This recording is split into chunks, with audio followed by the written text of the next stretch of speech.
Ozma of Oz by L. Frank Baum. Chapter 1. The Girl in the Chicken Coop. The wind blew hard and joggled the water of the ocean, sending ripples across its surface. Then the wind pushed the edges of the ripples until they became waves, and shoved the waves around until they became billows.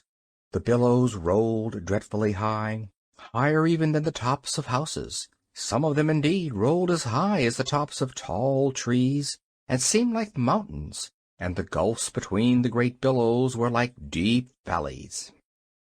All this mad dashing and splashing of the waters of the big ocean, which the mischievous wind caused without any good reason whatever, resulted in a terrible storm, and a storm on the ocean is liable to cut many queer pranks and do a lot of damage.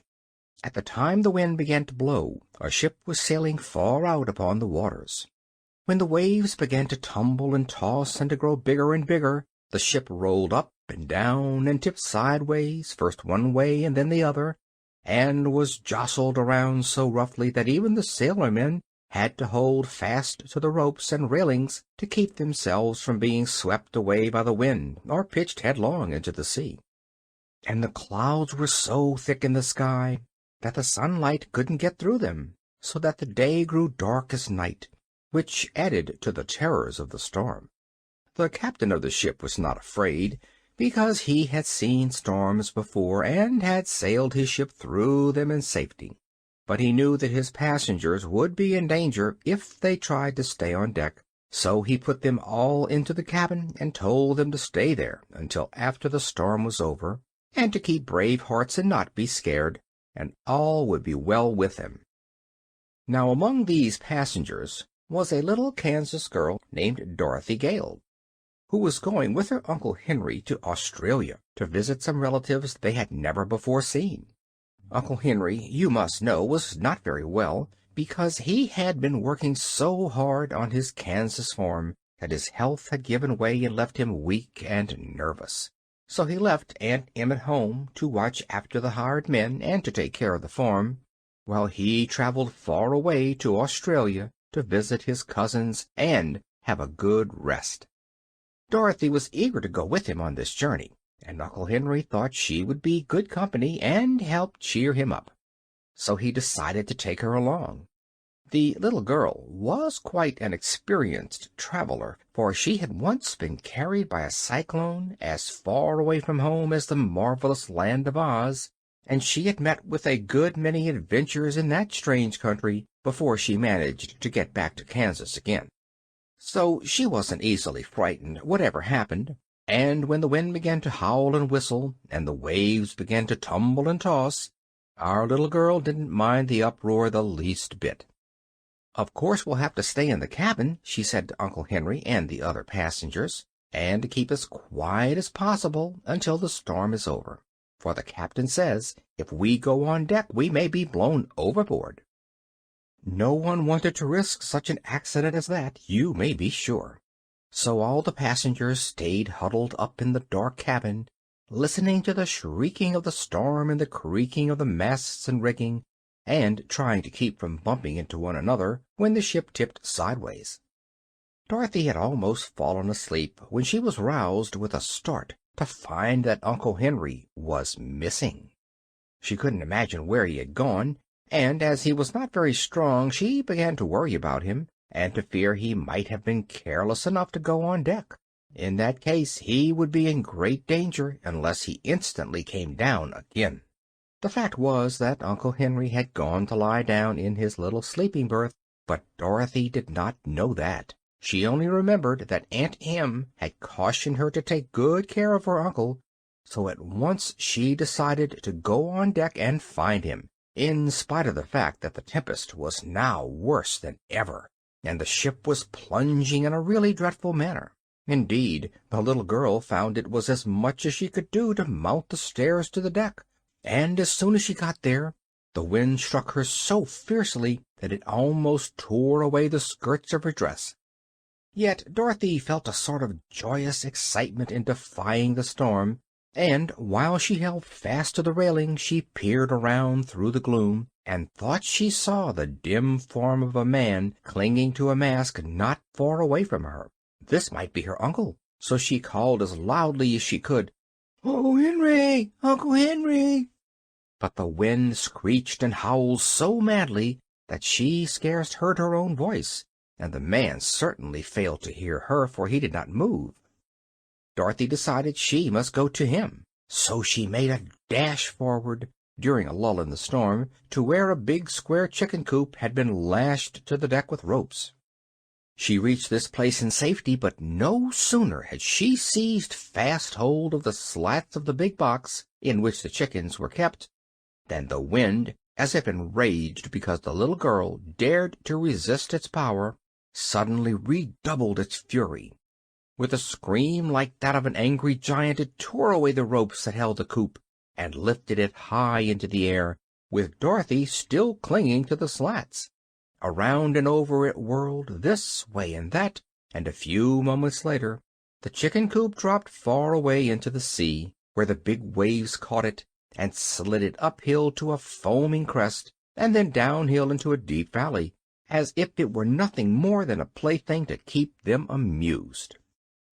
Dorothy had a good ducking, you may be sure, but she didn't lose her presence of mind even for a second. She kept tight hold of the stout slats, and as soon as she could get the water out of her eyes, she saw that the wind had ripped the cover from the coop, and the poor chickens were fluttering away in every direction, being blown by the wind until they looked like feather dusters without handles. The bottom of the coop was made of thick boards, so Dorothy found she was clinging to a sort of raft with sides of slats, which readily bore up her weight. After coughing the water out of her throat and getting her breath again, she managed to climb over the slats and stand upon the firm wooden bottom of the coop, which supported her easily enough. "Why, I've got a ship of my own," she thought, more amused than frightened at her sudden change of condition. And then, as the coop climbed up to the top of a big wave, she looked eagerly around for the ship from which she had been blown. It was far, far away by this time. Perhaps no one on board had yet missed her, or knew of her strange adventure. Down into the valley between the waves the coop swept her, and when she climbed another crest the ship looked like a toy boat. It was such a long way off. Soon it had entirely disappeared in the gloom, and then Dorothy gave a sigh of regret at parting with Uncle Henry, and began to wonder what was going to happen to her next. Just now she was tossing on the bosom of a big ocean, with nothing to keep her afloat but a miserable wooden hen coop that had a plank bottom and slatted sides, through which the water constantly splashed and wetted her through to the skin. And there was nothing to eat when she became hungry, as she was sure to do before long, and no fresh water to drink, and no dry clothes to put on. "Well, I declare!" she exclaimed with a laugh. "You're in a pretty fix, Dorothy Gale, I can tell you, and I haven't the least idea how you're going to get out of it." As if to add to her troubles, the night was now creeping on, and the gray clouds overhead changed to inky blackness. But the wind, as if satisfied at last with its mischievous pranks, stopped blowing this ocean and hurried away to another part of the world to blow something else, so that the waves, not being joggled any more, began to quiet down and behave themselves. It was lucky for Dorothy, I think, that the storm subsided, otherwise, brave though she was, I fear she might have perished. Many children in her place would have wept and given way to despair, but because Dorothy had encountered so many adventures and come safely through them, it did not occur to her at this time to be especially afraid. She was wet and uncomfortable, it is true, but after sighing that one sigh I told you of, she managed to recall some of her customary cheerfulness, and decided to patiently await whatever her fate might be. By and by the black clouds rolled away and showed a blue sky overhead, with a silver moon shining sweetly in the middle of it, and little stars winking merrily at Dorothy when she looked their way. The coop did not toss around any more, and rode the waves more gently, almost like a cradle rocking. so that the floor upon which Dorothy stood was no longer swept by water coming through the slats. Seeing this, and being quite exhausted by the excitement of the past few hours, the little girl decided that sleep would be the best thing to restore her strength, and the easiest way in which she could pass the time. The floor was damp, and she was herself wringing wet, but fortunately this was a warm climate, and she did not feel at all cold. So she sat down in a corner of the coop, leaned her back against the slats, nodded at the friendly stars before she closed her eyes, and was asleep in half a minute. Chapter 2. The Yellow Hen. A strange noise awoke Dorothy, who opened her eyes to find that day had dawned, and the sun was shining brightly in a clear sky. She had been dreaming that she was back in Kansas again, and playing in the old barnyard with the calves and pigs and chickens all around her, and at first, as she rubbed the sleep from her eyes, she really imagined she was there. Ah, here again was the strange noise that had awakened her. Surely it was a hen cackling. But her wide-open eyes first saw, through the slats of the coop, the blue waves of the ocean, now calm and placid, and her thoughts flew back to the past night, so full of danger and discomfort. Also she began to remember that she was a waif of the storm, adrift upon a treacherous and unknown sea. "Buck, buck, buck, buck, buck, buck, buck, buck, buck, buck." "What's that?" cried Dorothy, starting to her feet. "Why, I've just laid an egg, that's all," replied a small but sharp and distinct voice, and looking around her, the little girl discovered a yellow hen squatting in the opposite corner of the coop. "Dear me!" she exclaimed in surprise. "Have you been here all night, too?" "Of course," answered the hen, fluttering her wings and yawning. "When the coop blew away from the ship, I clung fast to this corner with claws and beak, for I knew if I fell into the water I'd surely be drowned. Indeed, I nearly drowned as it was, with all that water washing over me. I never was so wet before in my life." "Yes," agreed Dorothy, "it was pretty wet for a time, I know. But do you feel comfortable now?" "Not very. The sun has helped dry my feathers as it has your dress, and I feel better since I laid my morning egg. But what's to become of us, I should like to know, afloat on this big pond?"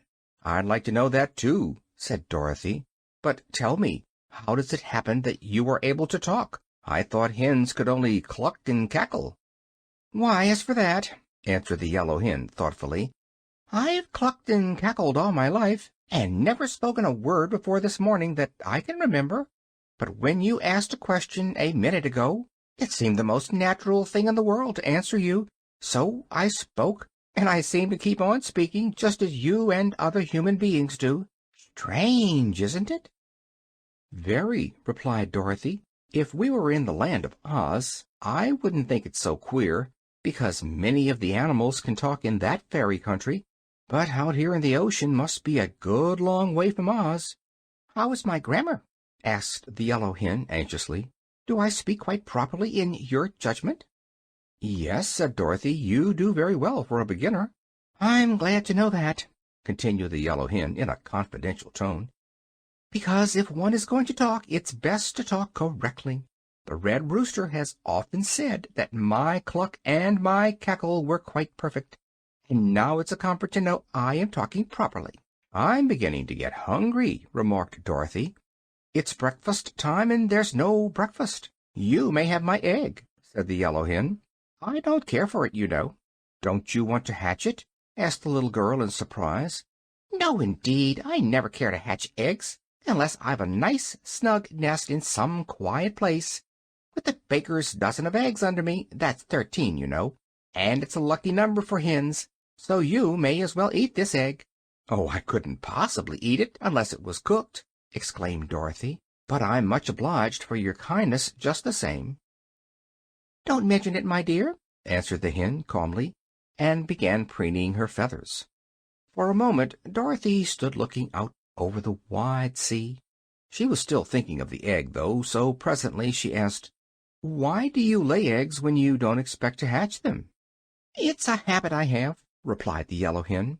"It has always been my pride to lay a fresh egg every morning, except when I'm molting.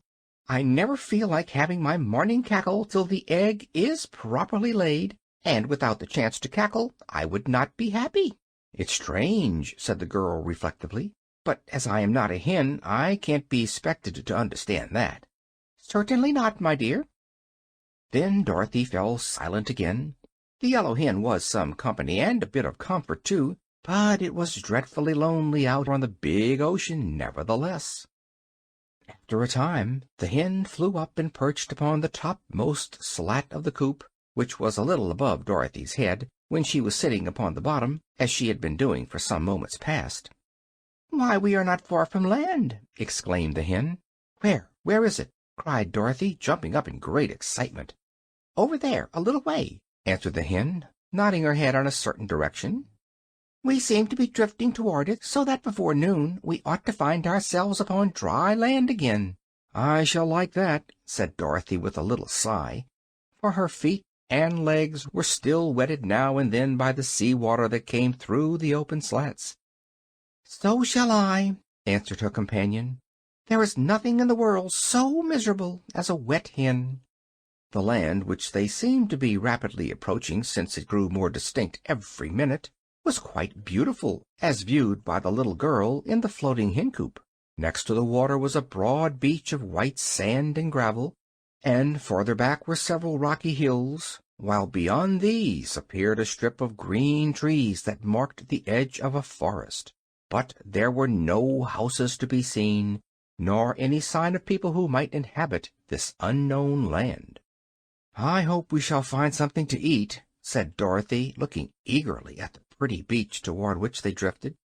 "It's long past breakfast time now." "I am a trifle hungry myself," declared the yellow hen. "Why don't you eat the egg?" asked the child. "You don't need to have your food cooked as I do." "Do you take me for a cannibal?" cried the hen indignantly. "I do not know what I have said or done that leads you to insult me." "I beg your pardon. I'm sure By the way, may I inquire your name, ma'am?" asked the little girl. "My name is Bill," said the yellow hen somewhat gruffly. "Bill? Why, that's a boy's name." "What difference does that make?" "You're a lady hen, aren't you?" "Of course. But when I was first hatched out no one could tell whether I was going to be a hen or a rooster. So the little boy at the farm where I was born called me Bill, and made a pet of me, because I was the only yellow chicken in the whole brood. When I grew up and he found that I didn't crow and fight as all the roosters do, he did not think to change my name, and every creature in the barnyard, as well as the people in the house, knew me as Bill. So Bill I've always been called, and Bill is my name." "But it's all wrong, you know," declared Dorothy earnestly, "and if you don't mind, I shall call you Billina. Putting the "ina" on the end makes it a girl's name, you see." "Oh, I don't mind in the least," returned the yellow hen. "It doesn't matter at all what you call me, so long as I know the name means me." "Very well, Billina. My name is Dorothy Gale. Just Dorothy to my friends, and Miss Gale to strangers. You may call me Dorothy if you like. We're getting very near the shore. Do you suppose it is too deep for me to wade the rest of the way?" "Wait a few minutes longer. The sunshine is warm and pleasant, and we are in no hurry." "But my feet are all wet and soggy," said the girl. "My dress is dry enough, but I won't feel real comfortable till I get my feet dried." She waited, however, as the hen advised, and before long the big wooden coop grated gently on the sandy beach, and the dangerous voyage was over. It did not take the castaways long to reach the shore, you may be sure. The yellow hen flew to the sands at once, but Dorothy had to climb over the high slats. Still, for a country girl, that was not much of a feat, and as soon as she was safe ashore, Dorothy drew off her wet shoes and stockings and spread them upon the sun-warmed beach to dry. Then she sat down and watched Billina, who was pick-pecking away with her sharp bill in the sand and gravel, which she scratched up and turned over with her strong claws. "What are you doing?" asked Dorothy. "Getting my breakfast, of course," murmured the hen, busily pecking away. "What do you find?" inquired the girl curiously. "Oh, some fat red ants and some sand bugs, and once in a while a tiny crab. They are very sweet and nice, I assure you." "How dreadful!" exclaimed Dorothy in a shocked voice. "What is dreadful?" asked the hen, lifting her head to gaze with one bright eye at her companion. "Why, eating live things, and horrid bugs, and crawly ants. You ought to be ashamed of yourself." "Goodness me!" returned the hen in a puzzled tone. "How queer you are, Dorothy. Live things are much fresher and more wholesome than dead ones, and you humans eat all sorts of dead creatures." "We don't," said Dorothy. "You do indeed," answered Billina. "You eat lambs and sheep and cows and pigs and even chickens." "But we cook 'em," said Dorothy triumphantly. "What difference does that make?" "A good deal," said the girl in a graver tone. "I can't just explain the difference, but it's there. And anyhow, we never eat such dreadful things as bugs." "But you eat the chickens that eat the bugs," retorted the yellow hen with an odd cackle. "So you are just as bad as we chickens are." This made Dorothy thoughtful.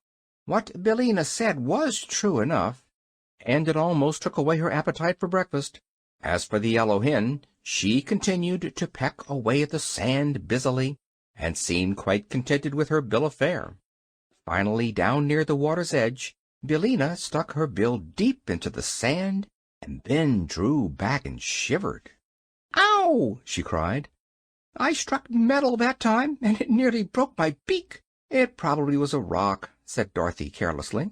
"Nonsense! I know a rock from metal, I guess," said the hen. "There's a different feel to it." "But there couldn't be any metal on this wild, deserted seashore," persisted the girl. "Where's the place? I'll dig it up and prove to you I'm right." Billina showed her the place where she had stubbed her bill, as she expressed it, and Dorothy dug away the sand until she felt something hard. Then, thrusting in her hand, she pulled the thing out and discovered it to be a large-sized golden key, rather old, but still bright and of perfect shape. "What did I tell you?" cried the hen with a cackle of triumph. "Can I tell metal when I bump into it, or is the thing a rock?" "It's metal, sure enough," answered the child, gazing thoughtfully at the curious thing she had found. "I think it is pure gold, and it must have laid hidden in the sand for a long time. How do you suppose it came there, Billina? And what do you suppose this mysterious key unlocks?" "I can't say," replied the hen. "You ought to know more about locks and keys than I do." Dorothy glanced around. There was no sign of any house in that part of the country, and she reasoned that every key must fit a lock, and every lock must have a purpose. Perhaps the key had been lost by someone who lived far away, but had wandered on this very shore. Musing on these things, the girl put the key in the pocket of her dress, and then slowly drew on her shoes and stockings, which the sun had fully dried. "I believe, Billina," she said, "I'll have a look round and see if I can find some breakfast." Chapter 3. Letters in the Sand. Walking a little way back from the water's edge toward the grove of trees, Dorothy came to a flat stretch of white sand that seemed to have queer signs marked upon its surface, just as one would write upon sand with a stick. "What does it say?" she asked the yellow hen, who trotted along beside her in a rather dignified fashion. "How should I know?" returned the hen. "I cannot read." "Oh, can't you?" "Certainly not. I've never been to school, you know."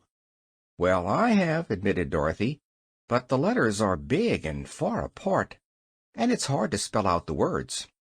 But she looked at each letter carefully, and finally discovered that these words were written in the sand: "Beware the Wheelers." "That's rather strange," declared the hen, when Dorothy had read aloud the words. "What do you suppose the Wheelers are?" "Folks that wheel, I guess. They must have wheelbarrows, or baby cabs, or hand carts," said Dorothy. "Perhaps they're automobiles," suggested the yellow hen. "There is no need to beware of baby cabs and wheelbarrows, but automobiles are dangerous things. Several of my friends have been run over by them."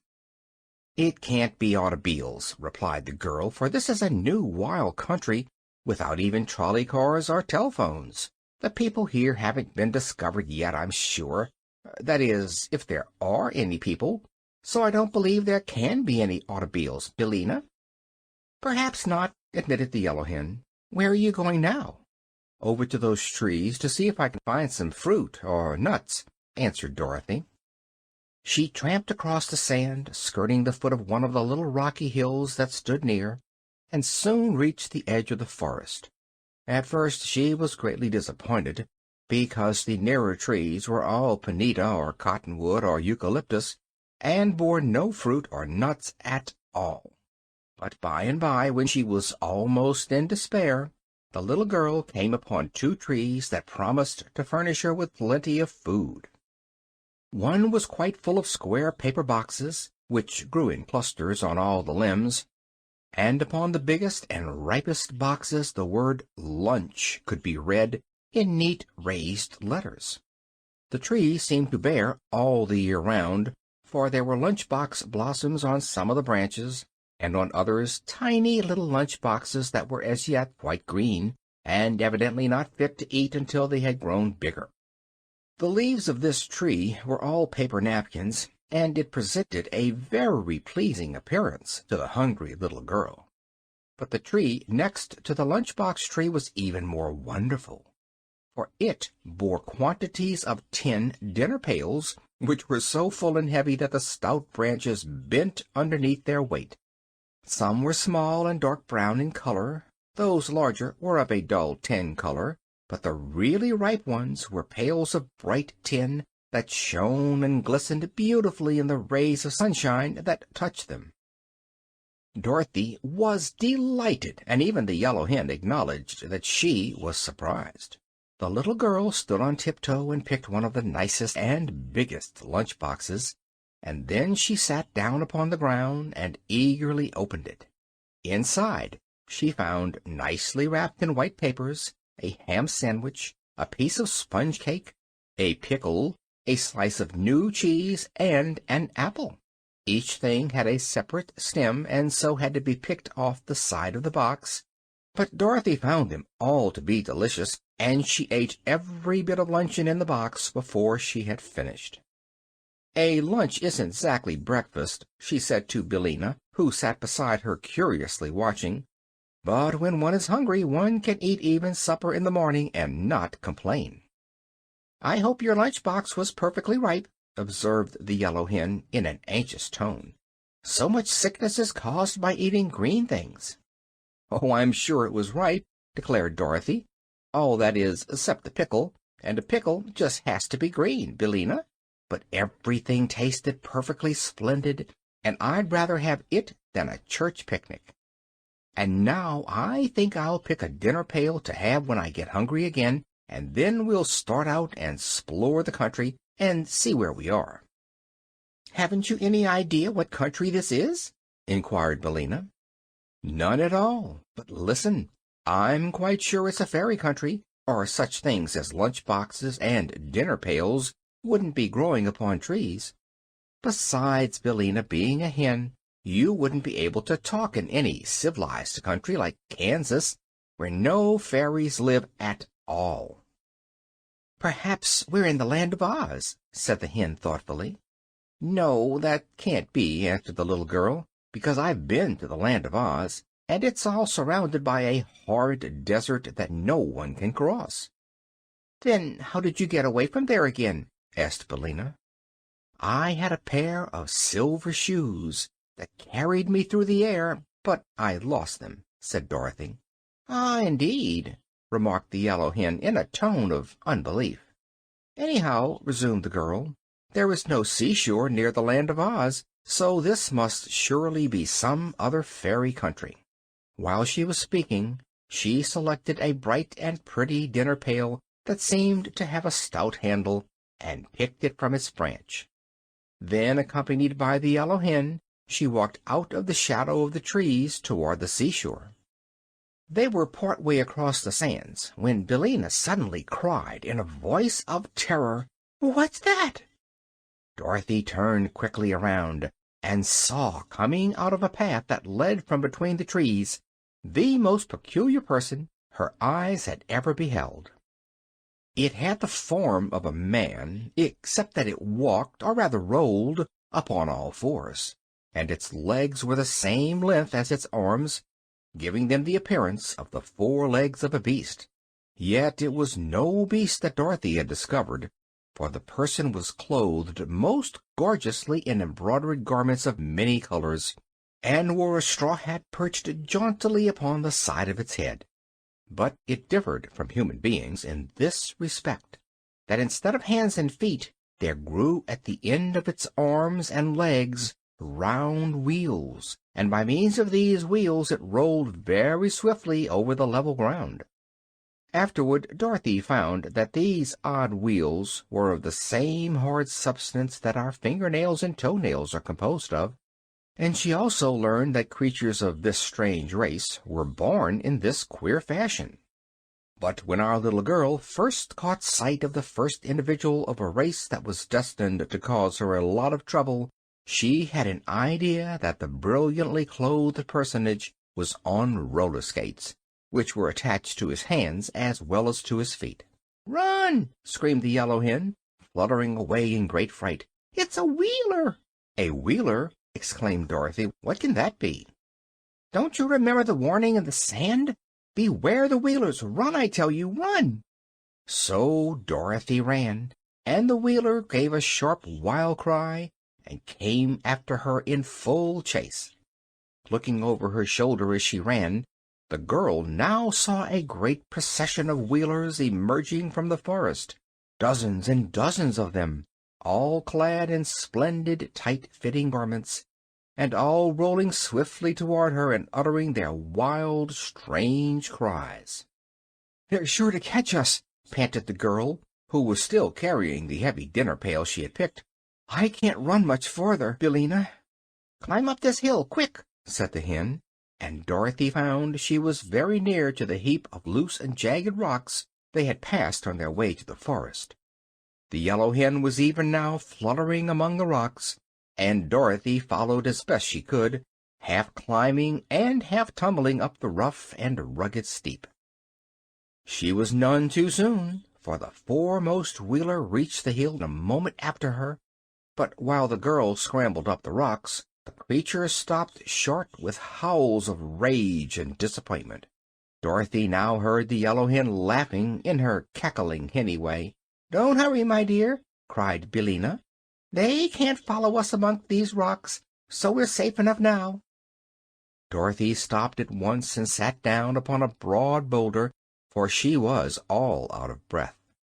The rest of the Wheelers had now reached the foot of the hill, but it was evident that their wheels would not roll upon the rough and jagged rocks, and therefore they were helpless to follow Dorothy and the hen to where they had taken refuge. But they circled all around the little hill, so the child and Billina were fast prisoners and could not come down without being captured. Then the creatures shook their front wheels at Dorothy in a threatening manner, and it seemed they were able to speak as well as to make their dreadful outcries, for several of them shouted, "We'll get you in time, never fear, and when we do get you, we'll tear you into little bits." "Why are you so cruel to me?" asked Dorothy. "I'm a stranger in your country and have done you no harm." "No harm!" cried one who seemed to be their leader. "Did you not pick our lunch boxes and dinner pails? Have you not a stolen dinner pail still in your hand?" "I only picked one of each," she answered. "I was hungry, and I didn't know the trees were yours." "That is no excuse," retorted the leader, who was clothed in a most gorgeous suit. "It is the law here that whoever picks a dinner pail without our permission must die immediately." "Don't you believe him," said Billina. "I'm sure the trees do not belong to these awful creatures. They are fit for any mischief, and it's my opinion they would try to kill us just the same if you hadn't picked a dinner pail." "I think so, too," agreed Dorothy. "But what shall we do now?" "Stay where we are," advised the yellow hen. "We are safe from the Wheelers until we starve to death, anyhow, and before that time comes a good many things can happen." Chapter 4. Tik-Tok, the Machine Man. After an hour or so, most of the band of Wheelers rolled back into the forest, leaving only 3 of their number to guard the hill. These curled themselves up like big dogs and pretended to go to sleep on the sands, but neither Dorothy nor Billina were fooled by this trick, so they remained in security among the rocks and paid no attention to their cunning enemies. Finally the hen, fluttering over the mound, exclaimed, "Why, here's a path!" So Dorothy at once clambered to where Billina sat, and there, sure enough, was a smooth path cut between the rocks. It seemed to wind around the mound from top to bottom, like a corkscrew twisting here and there between the rough boulders, but always remaining level and easy to walk upon. Indeed, Dorothy wondered at first why the Wheelers did not roll up this path, but when she followed it to the foot of the mound, she found that several big pieces of rock had been placed directly across the end of the way, thus preventing anyone outside from seeing it, and also preventing the Wheelers from using it to climb up the mound. Then Dorothy walked back up the path, and followed it until she came to the very top of the hill, where a solitary round rock stood that was bigger than any of the others surrounding it. The path came to an end just beside this great rock, and for a moment it puzzled the girl to know why the path had been made at all. But the hen, who had been gravely following her around and was now perched upon a point of rock behind Dorothy, suddenly remarked, "It looks something like a door, doesn't it?" "What looks like a door?" inquired the child. "Why, that crack in the rock just facing you," replied Billina, whose little round eyes were very sharp and seemed to see everything. "It runs up one side and down the other and across the top and the bottom." "What does?" "Why, the crack. So I think it must be a door of rock, although I do not see any hinges."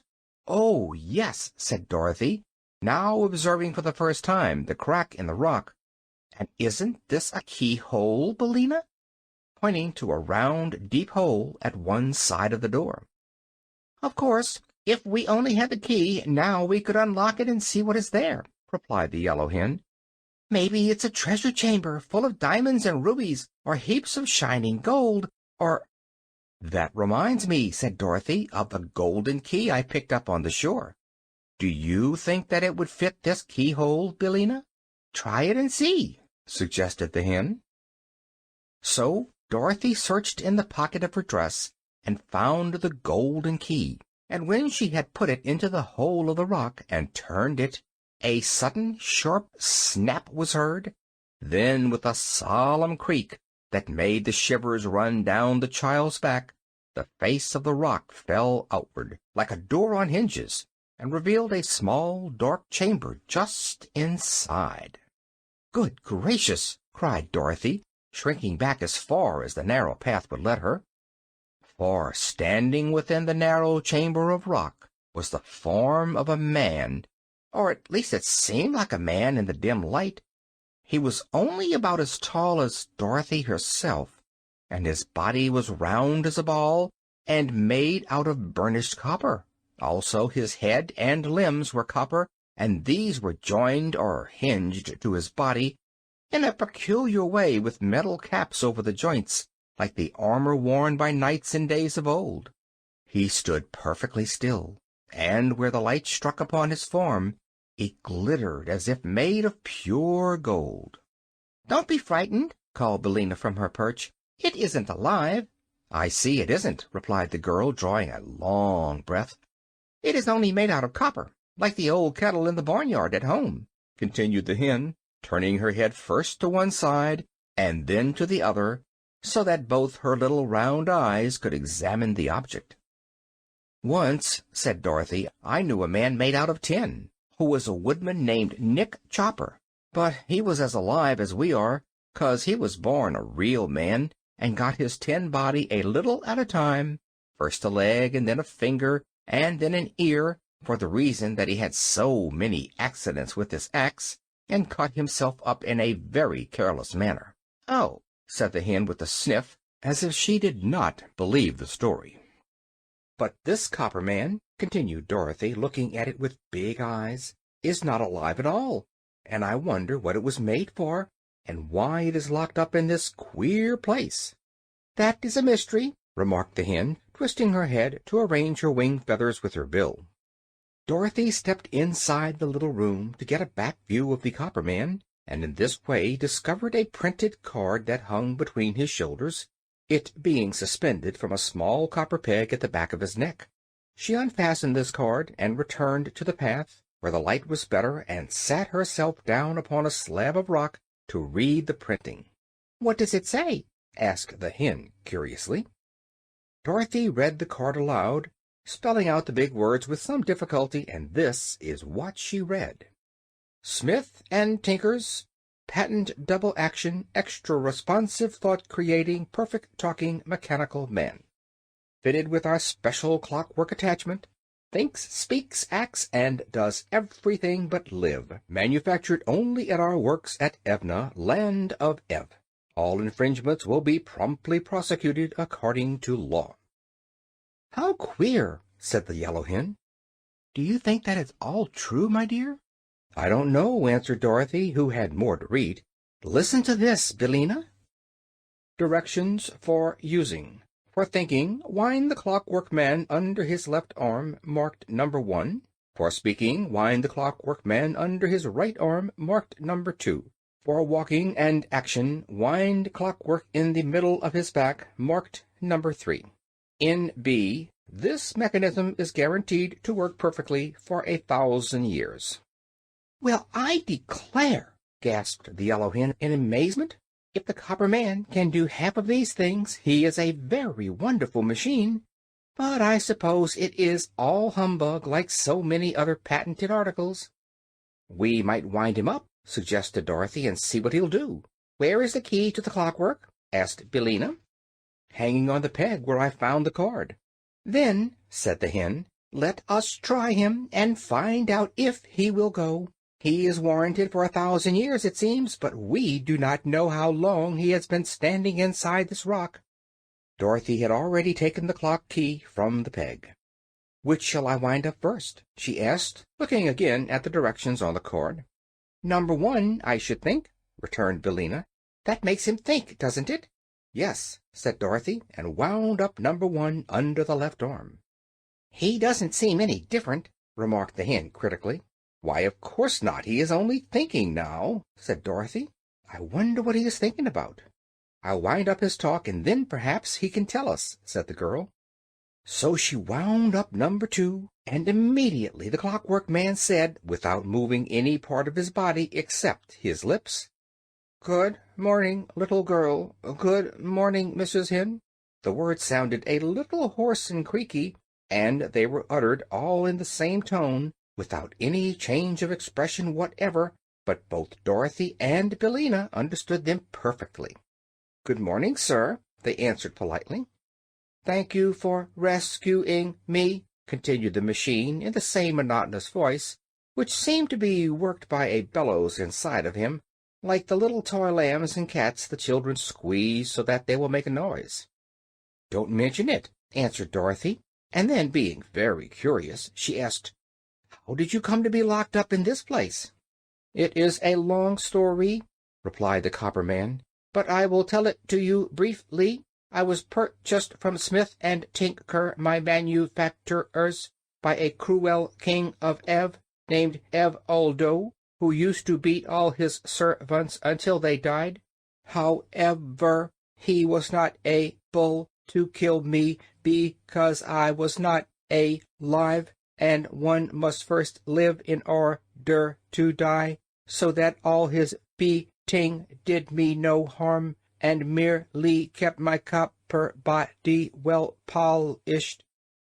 The cruel king had a lovely wife and 10 beautiful children, 5 boys and 5 girls, but in a fit of anger he sold them all to the Gnome King, who by means of his magic arts changed them all into other forms, and put them in his underground palace to ornament the rooms. Afterward, the king of Ev regretted his wicked action and tried to get his wife and children away from the Gnome King, but without avail.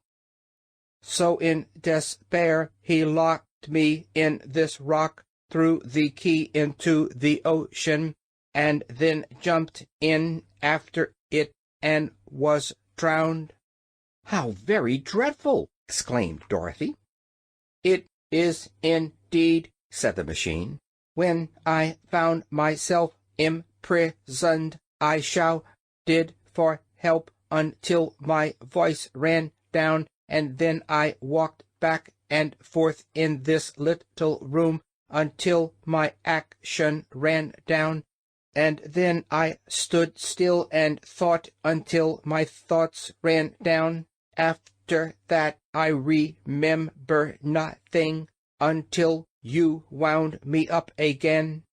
"It's a very wonderful story," said Dorothy, "and proves that the land of Ev is really a fairyland, as I thought it was." "Of course it is," answered the Copper Man. "I do not suppose such a perfect machine as I am could be made in any place but a fairyland." "I've never seen one in Kansas," said Dorothy.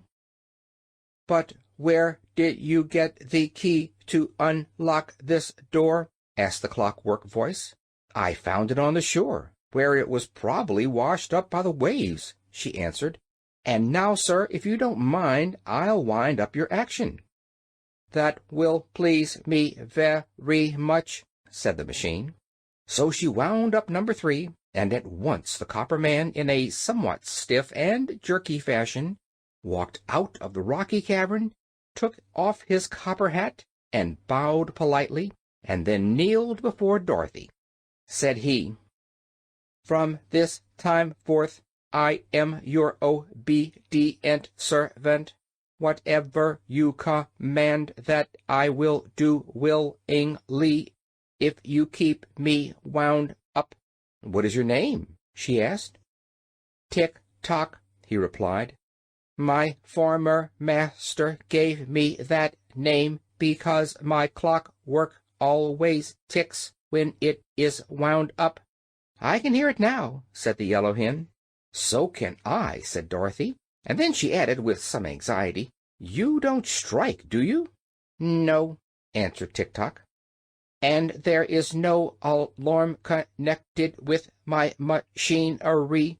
I can tell the time, though, by speaking, and as I never sleep, I can waken you at any hour you wish to get up in the morning." "That's nice," said the little girl, "only I never wish to get up in the morning." "You can sleep until I lay my egg," said the Yellow Hen. "Then when I cackle, Tick-Tock will know it is time to waken you." "Do you lay your egg very early?" asked Dorothy. "About 8 o'clock," said Billina, "and everyone ought to be up by that time, I'm sure." Chapter 5. Dorothy Opens the Dinner Pail. "Now, Tick-Tock," said Dorothy, "the first thing to be done is to find a way for us to escape from these rocks. The Wheelers are down below, you know, and threaten to kill us." "There is no reason to be afraid of the Wheelers," said Tick-Tock, the words coming more slowly than before. "Why not?" she asked. "Because they are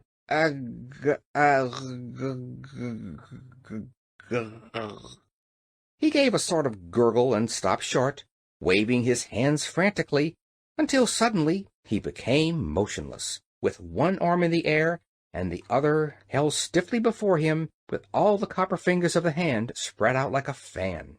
"Dear me!" said Dorothy in a frightened tone. "What can the matter be?" "He's run down, I suppose," said the hen calmly. "You couldn't have wound him up very tight." "I don't know how much to wind him," replied the girl, "but I'll try to do better next time." She ran around the Copper Man to take the key from the peg at the back of his neck, but it was not there. "It's gone!" cried Dorothy in dismay. "What's gone?" asked Billina. "The key." "It probably fell off when he made that low bow to you," returned the hen. "Look around and see if you cannot find it again." Dorothy looked, and the hen helped her, and by the girl discovered the clock key, which had fallen into a crack of the rock. At once she wound up Tik-Tok's voice, taking care to give the key as many turns as it would go around. She found this quite a task, as you may imagine, if you have ever tried to wind a clock. But the machine man's first words were to assure Dorothy that he would now run for at least 24 hours. "You did not wind me much at first," he calmly said, "and I told you that long story about King Evoldo, so it is no wonder that I ran down." She next rewound the action clockwork, and then Billina advised her to carry the key to Tik-Tok in her pocket, so it would not get lost again. "And now," said Dorothy, when all this was accomplished, "tell me what you were going to say about the Wheelers." "Why, they are nothing to be frightened at," said the machine. "They try to make folks believe they are very terrible, but as a matter of fact the Wheelers are harmless enough to anyone that dares to fight them. They might try to hurt a little girl like you, perhaps, because they are very mischievous, but if I had a club, they would run away as soon as they saw me." "Haven't you a club?" asked Dorothy. "No," said Tik-Tok. "And you won't find such a thing among these rocks, either," declared the yellow hen. "Then what shall we do?" asked the girl. "Wind up my think-works tightly, and I will try to think of some other plan," said Tik-Tok. So Dorothy rewound his thought machinery, and while he was thinking, she decided to eat her dinner. Billina was already pecking away at the cracks in the rocks to find something to eat, so Dorothy sat down and opened her tin dinner pail. In the cover she found a small tank that was full of very nice lemonade. It was covered by a cup, which might also, when removed, be used to drink the lemonade from. Within the pail were 3 slices of turkey, 2 slices of cold tongue, some lobster salad, 4 slices of bread and butter, a small custard pie, an orange, and 9 large strawberries, and some nuts and raisins. Singularly enough, the nuts in this dinner pail grew already cracked, so that Dorothy had no trouble in picking out their meats to eat. She spread the feast upon the rock beside her and began her dinner, first offering some of it to Tik-Tok, who declined because, as he said, he was merely a machine. Afterward she offered to share with Billina, but the hen murmured something about dead things, and said she preferred her bugs and ants. "Do the lunch-box trees and the dinner-pail trees belong to the Wheelers?" the child asked Tik-Tok while engaged in eating her meal. "Of course not," he answered. "They belong to the royal family of Ev. Only, of course, there is no royal family just now, because King Evoldo jumped into the sea, and his wife and 10 children have been transformed by the Gnome King. So there is no one to rule the land of Ev that I can think of. Perhaps it is for this reason that the Wheelers claim the trees for their own, and pick the luncheons and dinners to eat themselves. But they belong to the king, and you will find the royal E stamped up on the bottom of every dinner pail." Dorothy turned the pail over, and at once discovered the royal mark upon it, as Tik-Tok had said. "Are the Wheelers the only folks living in the land of Ev?" inquired the girl. "No, they only inhabit a small portion of it just back of the woods," replied the machine. "But they have always been mischievous and impertinent, and my old master, King Evoldo, used to carry a whip with him when he walked out, to keep the creatures in order.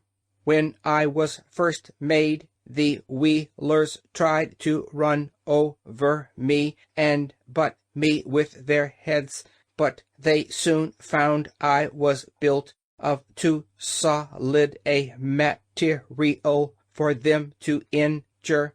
"You seem very durable," said Dorothy. "Who made you?" "The firm of Smith and Tinker in the town of Evna, where the royal palace stands," answered Tik-Tok. "Did they make many of you?" asked the child. "No, I am the only automatic mechanical man they ever completed," he replied. "They were very wonderful inventors, were my makers, and quite artistic in all they did." "I'm sure of that," said Dorothy. "Do they live in the town of Evna now?" "They are both gone," replied the machine. "Mr. Smith was an artist as well as an inventor, and he painted a picture of a river which was so natural that as he was reaching across it to paint some flowers on the opposite bank, he fell into the water and was drowned."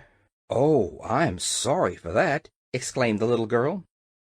"Mr. Tinker," continued Tik-Tok, "made a ladder so tall that he could rest the end of it against the moon while he stood on the highest rung and picked the little stars to set in the points of the king's crown. But when he got to the moon, Mr. Tinker found it such a lovely place that he decided to live there, so he pulled up the ladder after him, and we have never seen him since." "He must have been a great loss to this country," said Dorothy, who was by this time eating her custard pie. "He was," acknowledged Tik-Tok, "and he is a great loss to me, for if I should get out of order, I do not know of any one able to repair me, because I am so complicated. You have no idea how full of machinery I am." "I can imagine it," said Dorothy readily. "And now," continued the machine, "I must stop talking and begin thinking again of a way to escape from this rock." So he turned halfway around in order to think without being disturbed. "The best thinker I ever knew," said Dorothy to the Yellow Hen, "was a scarecrow." "Nonsense!" snapped Billina. "It is true," declared Dorothy. "I met him in the Land of Oz, and he traveled with me to the city of the Great Wizard of Oz, so as to get some brains, for his head was only stuffed with straw. But it seemed to me that he thought just as well before he got his brains as he did afterward." "Do you expect me to believe all that rubbish about the Land of Oz?" inquired Billina, who seemed a little cross, perhaps because bugs were scarce. "What rubbish?" asked the child, who was now finishing her nuts and raisins. "Why, your impossible stories about animals that can talk, and a Tin Woodman who is alive, and a Scarecrow who can think." "They are all there," said Dorothy, "for I have seen them." "I don't believe it," cried the hen, with a toss of her head. "That's 'cause you're so ignorant," replied the girl, who was a little offended at her friend Billina's speech. "In the Land of Oz," remarked Tik-Tok, turning toward them, "anything is possible, for it is a wonderful fairy country." "There, Billina, what did I say?" cried Dorothy. And then she turned to the machine and asked in an eager tone, "Do you know the Land of Oz, Tik-Tok?" "No, but I have heard about it," said the Copper Man, "for it is only separated from this Land of Ev by a broad desert." Dorothy clapped her hands together delightedly. "I'm glad of that," she exclaimed. "It makes me quite happy to be so near my old friends. The Scarecrow I told you of, Billina, is the king of the Land of Oz." "Pardon me, he is not the king now," said Tik-Tok. "He was when I left there," declared Dorothy.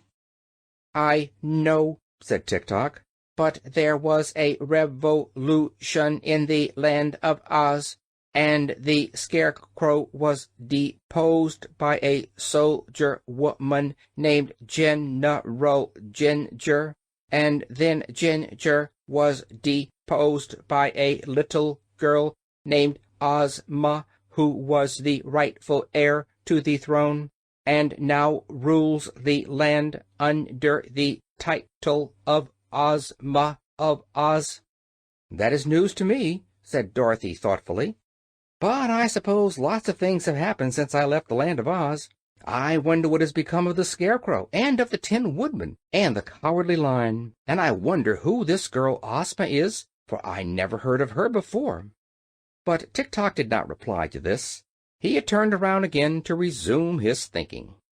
Dorothy packed the rest of the food back into the pail so as not to be wasteful of good things, and the yellow hen forgot her dignity far enough to pick up all the scattered crumbs, which she ate greedily, although she had so lately pretended to despise the things that Dorothy preferred as food. By this time Tik-Tok approached them with his stiff bow. "Be kind enough to follow me," he said, "and I will lead you away from here to the town of Evna, where you will be more comfortable, and also I will protect you from the Wheelers." "All right," answered Dorothy promptly. "I'm ready."